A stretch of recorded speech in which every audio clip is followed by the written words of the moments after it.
चलिए स्टूडेंट्स, आज हम लोग स्टार्ट करेंगे आप लोग का लेखांकन अनुपात स्टार्ट करेंगे। लेखांकन अनुपात में क्या होता है, आज हम देखने वाले लेखांकन अनुपात। तो लेखांकन अनुपात में आप क्या करेंगे, कुछ चीज़ें निकालनी पड़ेगी, अनुपात निकालनी पड़ेगी व्यापार की। सबसे पहले हम लोग निकालना सीखेंगे तरलता अनुपात। पहले तो हम निकालना सीखेंगे तरलता अनुपात। दूसरा हम लोग निकालना सीखेंगे क्रियाशीलता अनुपात। तीसरा हम लोग निकालना सीखेंगे यहाँ पर आपका शोधन क्षमता अनुपात। और चौथा हम लोग निकालना सीखेंगे यहाँ पे लाभदायकता अनुपात। लाभदायकता अनुपात। तो देखिए, आज हम बात करेंगे अनुपात के। लेखांकन अनुपात क्या है, देखिए आपका अगर तबीयत खराब होता है तो किसके पास जाते हो, डॉक्टर के पास जाते हो।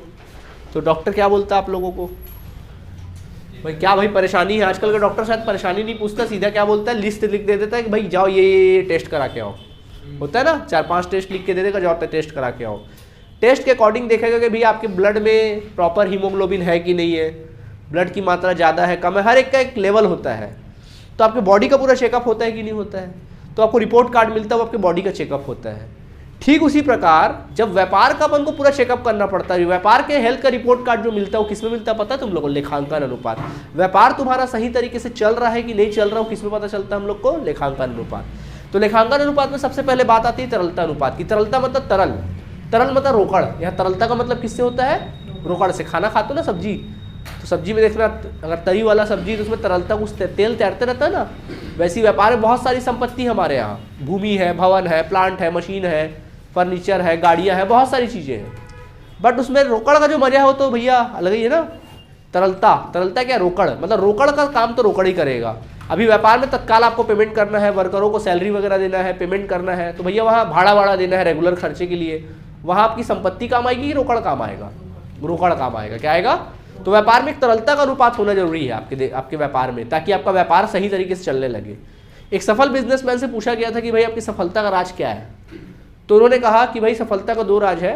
सबसे पहले अपने कस्टमर को टाइम टू टाइम पेमेंट करो और अपने वर्करों को टाइम टू टाइम सैलरी दो, आपका बिजनेस ग्रो करेगा। क्योंकि तरलता होनी चाहिए, टाइम टू टाइम पैसा होना चाहिए लेकिन तरलता होनी चाहिए। तो तरलता अनुपात में यही देखा जाता है कि व्यापार में तरलता का अनुपात कितना है, रोकड़ा कितना आपके व्यापार में, कितना ज़्यादा रोकड़ा है। जितना ज़्यादा रोकड़ा होगा आपका व्यापार सही तरीके से चलेगा। जैसे हमारे शरीर में जितना ज़्यादा पानी रहेगा या बॉडी में खून जितना अच्छा रहेगा, ज़्यादा रहेगा, हमारा शरीर उतना ज़्यादा बढ़िया काम करेगा। क्रियाशीलता अनुपात, क्रियाशीलता अनुपात व्यापार का क्रियाशील होना, रेगुलर क्रियाशील होना। व्यापार क्रियाशील कब कहलाता है, जब उसका माल रेगुलर बिकता है। और माल रेगुलर बिकता है तो कॉमन सी बात है, आप माल रेगुलर ज़्यादा से ज़्यादा खरीदेंगे। जैसे मान लीजिए आप कोई दुकान के संचालक हो, कोई आदमी आता है और रेगुलर आपसे माल खरीद के ले जा रहा है, हर घंटे आपसे आपके माल खरीद के लेके जा रहा है आपसे, तो आपको क्या लगेगा, यार इसका बिजनेस बड़ा अच्छा चलता है, अच्छा रेगुलर चल रहा है, मतलब इसकी क्रियाशीलता क्या है, बहुत ज़्यादा तेज है, तभी तो माल लेके जा रहा है। मतलब अभी यार 2 घंटे पहले माल लेके गया था, पूरा बिक गया क्या, फिर आ गया मेरे से माल लेने के लिए। मतलब व्यापार में क्रियाशीलता गति अच्छी खासी तेज है। अब यह माल लेके गया 15 दिन 20 दिन के बाद आ रहा है, क्रियाशीलता थोड़ी क्या है, कम है। क्रियाशीलता अनुपात देखते हैं। शोधन क्षमता अनुपात, शोधन क्षमता मतलब बड़े बड़े जो आपने लोन ले रखे हैं, बड़े बड़े लोन ले रखे हैं, अपने अंशधारियों से पैसा उठा रखा है, ऋण पत्रों से पैसा आपने उठा रखा है, बैंकों से बड़ा बड़ा आपने लोन ले रखा है, वो पैसा कहाँ से चुकाओगे, चुकाने की क्षमता है कि नहीं भैया, ले तो लिए हो, तो कहाँ से पता चलता है, शोधन क्षमता अनुपात से पता चलता है। और अंत में होता है लाभदायकता अनुपात, लाभ हमेशा बढ़ते रह चाहिए। अभी आप व्यापार कर रहे हो, 5% लाभ कमा रहे हो, क्या ये लाभ कहलाएगा, ये तो भैया हानि से बेकार है। लाभ कम से कम यार 20% हो, 10% हो, 30% हो, 40% हो, तब माना जाता है कि बिजनेस क्या कर रहा है, अच्छा खासा ग्रो कर रहा है। तो लाभ आपकी ज़्यादा होनी चाहिए, तभी तो आपका बिजनेस ग्रो करेगा। तो लाभदायकता अनुपात हमेशा बढ़ते रहना चाहिए। और इस साल अगर आपने 20% लाभ कमाया तो अगले साल आपको 30%, मतलब आप लगातार आपका सेल्स और लाभ क्या होते रहना चाहिए, हमेशा बढ़ते रहना चाहिए, बढ़ते क्रम में आपका चलना चाहिए, तब आप क्या करोगे, पैसा कमाओगे। समझ आया कि नहीं आया आप सभी को, ठीक। तो ये अपन बात करते, ठीक। तो सबसे पहले बात करते बच्चों किसकी, तरलता अनुपात। देखिए इस चैप्टर को अगर आपको पढ़ना है तो एक चीज़ मैं आपको कह दूं पहले से, मैंने आप लोग को जब कंपनी के बारे में चालू किया था पढ़ाना, तब आप लोग को मैंने संपत्ति और दायित्वों का लिस्ट दिया था, याद होगा, कंपनी के। तो संपत्ति दायित्व का लिस्ट मैंने बोला था अपने घर में आप लोग पूरा लिख के क्या कर लेना, चिपका लेना बोला था। तो तभी आपको ये चैप्टर समझ में आएगा, अदरवाइज ये चैप्टर थोड़ा सा मुश्किल जाएगा आपके लिए, ठीक। तो अच्छे दिमाग में बैठा लो, संपत्ति दायित्व की समझ अच्छी होनी चाहिए। तरलता अनुपात का फॉर्मूला क्या होता है, देखो तरलता अनुपात में 3 अनुपात निकालते हैं। सबसे पहला निकलता है चालू अनुपात, क्या निकलता है, चालू अनुपात निकलता है। तो बेटा चालू अनुपात का फॉर्मूला क्या होता है? चालू अनुपात का फॉर्मूला होता है चालू अनुपात बराबर चालू संपत्ति, चालू संपत्ति बटे चालू दायित्व, चालू संपत्ति बटे चालू दायित्व। और ये जो टॉपिक है ना पहला वाले, बहुत इंपॉर्टेंट, आपके एग्जाम में पूरा इसी का क्वेश्चन छाया रहेगा। ठीक, तो चालू संपत्ति बटे क्या लिखेंगे? चालू दायित्व। तो देखो क्या करोगे, व्यापार की जितनी भी चालू संपत्ति, चालू संपत्ति का मतलब क्या होता है? वो संपत्ति जिसको आप शीघ्र से शीघ्र रोकड़ में कन्वर्ट कर सकते हो, जल्दी जल्दी बेच सकते हो, जिसमें ज्यादा घाटा भी नहीं होता है, उसको बोलते हैं चालू संपत्ति। मतलब मुश्किल से 15-20 दिन के अंदर रोकड़ में बदल लोगे। और चालू दायित्व वो दायित्व जिसको आपको 15-20 दिन के अंदर रोकड़ के रूप में क्या करना पड़ता है? पेमेंट करना है आपको, तो उसको अपन क्या कहते हैं? चालू दायित्व। तो चालू संपत्ति में चालू दायित्व घटा डिवाइड कर दीजिए, आपका आंसर आ जाएगा। इसको बोलते हैं चालू अनुपात। क्या बोलते हैं? दूसरा होता है तरलता अनुपात। क्या होता है? तरलता अनुपात। तरलता अनुपात होता है, तरल अनुपात बोलते हैं, तरलता नहीं बोलते, इसको क्या बोलते हैं? तरल अनुपात। तो तरल अनुपात कैसे निकलता है? तरल अनुपात का मतलब ये होता है कि तरल संपत्ति, इसका फॉर्मूला होता है तरल संपत्ति बटे चालू दायित्व। तरल संपत्ति में चालू दायित्व घटा दो। बोलोगे सर अब ये तरल संपत्ति क्या होता है? देखिए चालू संपत्ति वे संपत्ति है जिसको जल्द से जल्द आप रोकड़ में बदल सकते हो, 10-15 दिन के अंदर रोकड़ बदल सकते हो। लेकिन तरल संपत्ति वो संपत्ति है, आप क्या करो, चालू संपत्ति में उन संपत्ति को अलग कर दो, उन चालू संपत्ति को अलग कर दो जिसको 15 से 20 दिन के अंदर रोकड़ बदल पाना मुश्किल है या फिर नामुमकिन है, उन संपत्ति को अलग कर दो। सर ऐसा कौन कौन संपत्ति होता है? तो बेटा तरल संपत्ति कैसे निकलेगा? आप क्या करना, चालू संपत्ति में वो दो संपत्ति, कौन कौन सी संपत्ति होती है? सबसे पहला स्टॉक यानी कि माल। भाई माल को अगर 15 दिन के अंदर बेचना इतना आसान होता तो हर कोई सक्सेसफुल बिजनेसमैन नहीं बन जाता, मुश्किल है बेच पाना। ठीक है, तो ऐसे माल को कैश में बदल पाना थोड़ा मुश्किल होता है, तो इसको अलग कर दो। और दूसरा माइनस कर देना पूर्वदत्व है। क्या पूर्वदत्व है? भाई पूर्वदत्त, आपने किसी को पहले से पैसा दे दिया, चालू संपत्ति है, बट क्या वो रोकड़ बदला जा सकता है? अब जाके मांगोगे दो भाई मुझे पैसा दे दो, वापस नहीं देगा कोई भी। ठीक, तो उसको बदल पाना मुमकिन है ही नहीं, नामुमकिन है। ठीक है, तो चालू तो तरल संपत्ति आ जाएगा। समझ में आ गया कि नहीं आ गया? ठीक है, अब अगला बच्चों आता है नंबर 3, इसमें निकालते हैं इस कैटेगरी के अंदर, एंड दैट इज योर अति तरल अनुपात। क्या होता है? अति तरल अनुपात। तो क्या होता है अति तरल अनुपात का फॉर्मूला? अति तरल अनुपात बराबर, फॉर्मूला होता है अति तरल अनुपात बराबर अति तरल संपत्ति, अति तरल संपत्ति बटे तरल दायित्व। क्या होता है? बटे तरल दायित्व। अब आप बोलोगे सर अति तरल संपत्ति का मतलब क्या होता है? तो बच्चों अति तरल संपत्ति का मतलब ये होता है कि वो संपत्तियां जिसको आप कुछ घंटों में रोकड़ बदल सकते हो, 1-2 घंटे के अंदर रोकड़ बदल सकते हो, उसको बोलते हैं अति तरल संपत्ति। जैसे कि क्या क्या होता है? जैसे कि देखिए ये संपत्ति होती है, जैसे हस्तस्थ रोकड़। हस्तस्थ रोकड़ तो ऑलरेडी तुम्हारे हाथ में है, वो तो रोकड़ बदला बुदला है, तो उसको कुछ कर ही नहीं सकते। दूसरा होता है बैंक में रोकड़। क्या होता है दूसरा?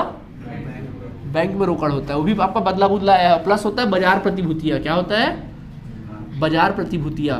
ये 3 चीज़ें, ये 3 चीज़ें ऐसी होती है जिसको कुछ घंटों में आप रोकड़ बदल सकते हो। ठीक है, तो इनको क्या कर दीजिए? अति तरल संपत्ति। बाजार पूरी प्रतिभूतियाँ मतलब जैसे आप कुछ बॉन्ड्स वॉन्ड खरीद के रखे थे ना शॉर्ट टर्म में, कम समय के लिए, उसको बोलते हैं बाजार सब प्रतिभूतियाँ। करंट इन्वेस्टमेंट, छोटा मोटा अगर आपने जैसे कि LIC बॉन्ड्स खरीद के रखा हुआ है तो वो तत्काल बदल जाता है पैसे में। ठीक है, इसके बाद आती है तरल दायित्व। क्या आते हैं? तरल दायित्व। तो तरल दायित्व में क्या क्या आएगा? देखिए चालू दायित्व वो दायित्व होते हैं जिनका आपको पेमेंट करना है, तो इसमें उन चालू दायित्व को अलग कर दो जिसका पेमेंट करने की आपको नौबत ही नहीं आएगी। पता है कौन से होते हैं? बैंक अधिविकर्ष। बैंक अधिविकर्ष को पेमेंट करने की नौबत आती है क्या? नहीं। क्यों? क्योंकि बैंक में जैसे आपका बैंक अधिविकर्ष मतलब आपने बैंक अधिविकर्ष का मतलब क्या होता है? आपके अकाउंट में मान लीजिए 10,000 जमा है और आपको 15,000 की आवश्यकता पड़ी, आपने 15,000 निकाला, कितना एक्स्ट्रा निकाला? तो 5,000 आपका बैंक अधिविकर्ष है। अभी बैंक अधिविकर्ष आपके लिए दायित्व बना कि नहीं बना? बना। लेकिन कल को आप उसको पेमेंट करने की जरूरत नहीं है, कल आप 50,000 बैंक में जमा करोगे ना, तो ऑटोमेटिक बैंक क्या कर लेगा? काट लेगा। तो चालू दायित्व में उन दायित्व को अलग कर दीजिए जिसको आपको पेमेंट करने की जरूरत नहीं पड़ती। तो क्या है? बैंक अधिविकर्ष ही तो है। तो ये कहानी। तो देख लो भैया, तरलता अनुपात में 3 अनुपात निकलेंगे। पहला अपन बात करेंगे किसका? चालू अनुपात, दूसरा तरल अनुपात और तीसरा अति तरल अनुपात। ज़्यादातर हमको ये 2 अनुपात निकालने आएंगे एग्जाम में। क्लियर है? नोट कर लीजिए, फिर बात करते हैं।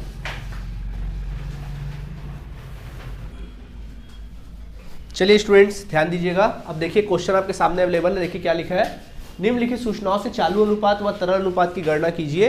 देखिए लिखा हुआ है, तो चालू अनुपात और दूसरा तरल अनुपात निकालना है। फटाक से जो निकालने बोला उसका फॉर्मूला लिख लिया करो। क्या निकालने बोला पहले, चालू अनुपात। बोलो चालू अनुपात का फॉर्मूला क्या होता है, जल्दी बोलो। चालू संपत्ति, जो निकालने बोला उसका फॉर्मूला लिखो, चालू संपत्ति बटे चालू दायित्व, लिख लो खट से, ठीक है। दूसरा क्या निकालने बोला, तरल अनुपात। बोलो तरल अनुपात का फॉर्मूला क्या होता है,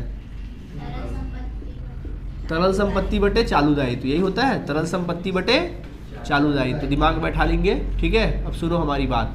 तो देखो आपको बहुत सारे संपत्तियों के और दायित्वों के लिस्ट दिए हुए हैं, तो आपको पहचान के अलग करना पड़ेगा कौन कौन चालू संपत्ति कौन कौन चालू दायित्व है, ठीक है। तो मैं एक काम करता हूँ, चालू संपत्ति जो रहेगा उस पर राइट लगाते जाता हूँ और चालू दायित्व पर रॉन्ग लगाते जाता हूँ, ठीक है।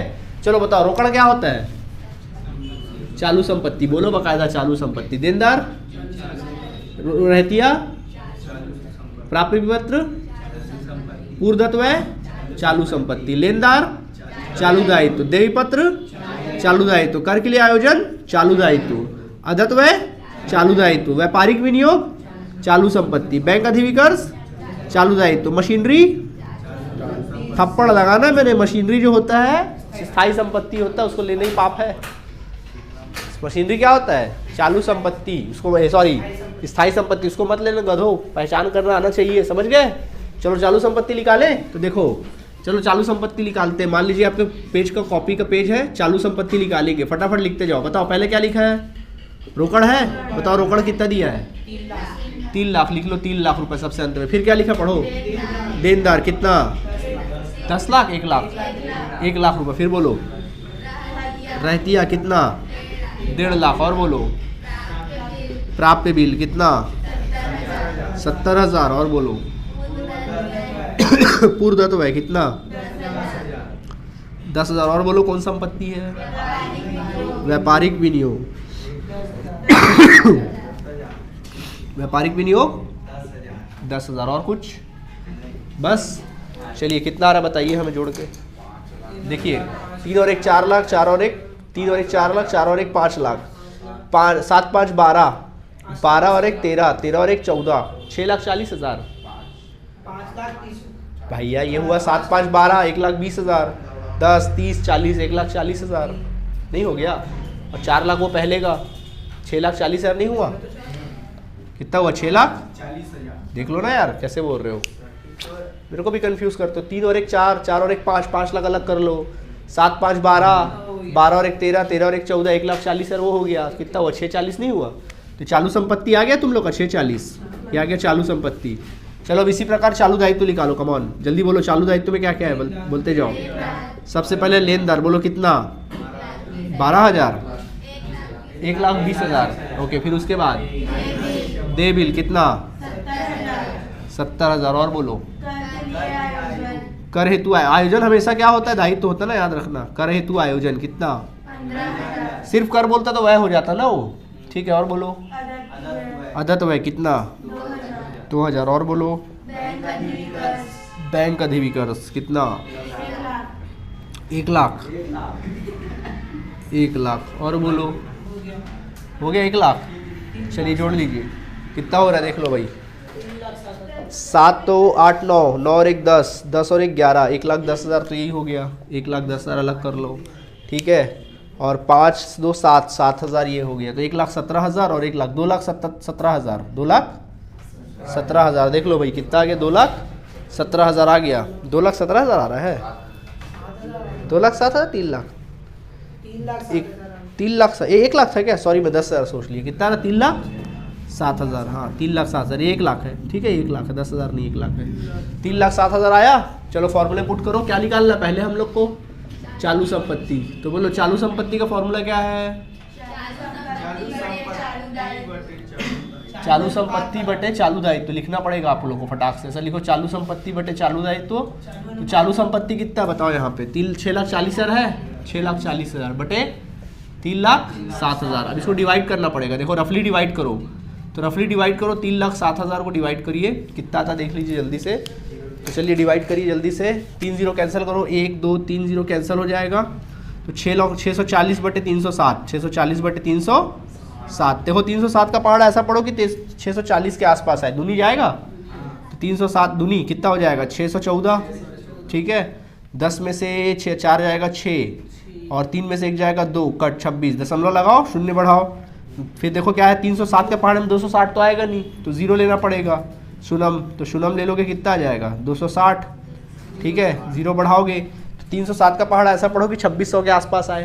तो मेरे हिसाब से लगभग 3 का पहाड़ा तो हम लोग को आता है ना, तो 3 का पहाड़ा कितना जाएगा 2100, 2400, 3 अट्ठे 24, तो 307 अट्ठे जाएगा मेरे ख्याल से, अट्ठे जाएगा। तो आ जाएगा आंसर 2.08 आया आंसर। क्या आया 2.08 बटे 1, क्या आया बटे, क्योंकि आप पूरा काटे हो ना तो बटे 1 आया। तो इसको क्या बोलोगे 2.08 अनुपात 1। इसका मतलब समझे, इसका मतलब ये है कि आपके व्यापार में अगर 2 रुपया 8 पैसे की संपत्ति है, चालू संपत्ति, तो दायित्व 1 रुपये है। इसको अच्छा माना जाता है कि आपके ऊपर 2 रुपये आपके हाथ में है, 1 रुपये दायित्व है, तो 1 रुपये देने के बाद भी आपके हाथ में 1 रुपये क्या होगा बचेगा। ये बहुत अच्छा सिचुएशन है। समझ आया कि नहीं आया, ठीक है। तो ये था बच्चों हमारा क्या, चालू संपत्ति। इसी तरह से आप क्या निकालेंगे, चालू दायित्व निकालेंगे। क्या निकालेंगे, चालू दायित्व, सॉरी तरल संपत्ति, तरल अनुपात। क्या निकालेंगे, तरल अनुपात। बोलो तरल अनुपात का फॉर्मूला क्या होता है, तरल संपत्ति बटे चालू दायित्व। तो सुनो, तरल संपत्ति का मतलब क्या होता है, तरल संपत्ति का मतलब ये होता है आप चालू संपत्ति में उन संपत्ति को अलग कर लो जिसको रोकड़ में बदलना मुश्किल है और नामुमकिन है। तो जैसे कि क्या है, स्टॉक है और पूर्वदत्त व्यय है, ये 2 चीजें हैं, ठीक है। ध्यान रहेगा कि नहीं रहेगा, ठीक है। चलो बताओ चालू संपत्ति कितना, 6,40,000। तो इसमें आप लोग सबसे पहले क्या घटा लो, इसमें आप लोग घटा लीजिए स्टॉक। स्टॉक कितने का, देखो देखो स्टॉक 70,000। 70,000 के स्टॉक को अलग कर लो, 70 तो है स्टॉक, नहीं स्टॉक कितने का है, 1,50,000 का था। अच्छा ऊपर हो गया क्या, 1,50,000, हाँ। तो स्टॉक अलग कर लो 1,50,000 और पूर्वदत्त व्यय कितना था 10,000, यानी कुल मिला के 1,60,000 घटा लो। तो चलो 640 में से 1,60,000 घटा दो, 4,80,000, ठीक है। कितना आ गया, 4,80,000 आ गया। आ गया, अब निकाल पाओगे तरल अनुपात। तरल अनुपात बराबर क्या हो जाएगा, 4,80,000 बटे 3,07,000। कर लोगे कैलकुलेशन, कर लोगे नहीं कर पाओगे, चलिए ठीक है, समझ में आ गया। चलिए नोट करिए, चलिए ध्यान दीजिए स्टूडेंट। नेक्स्ट क्वेश्चन देखिए क्या लिखा, निम्नलिखित सूचनाओं से चल अनुपात निकालो। चल अनुपात का मतलब होता है चालू अनुपात। क्या होता है, चालू अनुपात। क्वेश्चन पढ़े बगैर सबसे पहले तो फॉर्मूला लिखे करो, जो निकालने बोला उसका फॉर्मूला लिख लो। चालू अनुपात बराबर क्या होता है फॉर्मूला, बोलो बोलो बोलो जल्दी। चालू संपत्ति बटे चालू दायित्व होता है। चालू संपत्ति बटे क्या होगा, चालू दायित्व होता है, ठीक है। चेक करिए क्वेश्चन में क्या चालू संपत्ति दिया है, हाँ सर दिया। देखो क्वेश्चन में चल संपत्ति दिया है, फिर उसके बाद स्टॉक है, फिर कार्यशील पूंजी है। क्या यहाँ पर चालू दायित्व दिया है, नहीं सर, चालू दायित्व निकालना पड़ेगा। अब चालू दायित्व कैसे निकाले, देखिए इसमें एक वर्ड लिखा है कार्यशील पूंजी। आपको पता है कार्यशील पूंजी का मतलब क्या होता है। कार्यशील पूंजी का मतलब होता है कि जैसे व्यापार में आपको देखिए बड़ा बड़ा अगर आपको खर्चा मेंटेन करना है, प्लांट खरीदना, मशीन खरीदना है, तो वो पैसा कहाँ से आता है, अंश पूंजी से, ऋण पत्र से, बड़े बड़े बैंक लोन लेके। लेकिन व्यापार के बहुत सारे छोटे छोटे खर्चे होते हैं, जैसे रेगुलर माल खरीदना है, अपने लेनदारों को पेमेंट करना है, अपने वर्करों को सैलरी देना है, भाड़ा वगैरह देना है। तो ये सब खर्चे कहाँ से मेंटेन होते हैं, तो ये खर्चे मेंटेन होते हैं कार्यशील पूंजी से। और ये कार्यशील पूंजी आता कैसे है, तो देखिए कार्यशील पूंजी ऐसे आता है, आप अपने व्यापार के जितने भी संपत्ति है ना, कार्यशील पूंजी जितनी भी चालू संपत्ति उसको जोड़ लेना, और जितने भी चालू दायित्व है उसको आपस उसको क्या कर देना, उसमें घटा देना। चालू संपत्ति में से चालू दायित्व को क्या कर देना, घटा देना। जो आएगा वो तुम्हारा कार्यशील पूंजी कहलाएगा। क्या कहलाएगा, कार्यशील पूंजी। ठीक, तो देखो बच्चों यहाँ पर कार्यशील पूंजी कितना दिया है, 2,40,000, सही बात है। और चल संपत्ति कितना दिया है, 4 लाख, जबकि कार्यशील पूंजी यहाँ पर नहीं दिया है, एक्स है।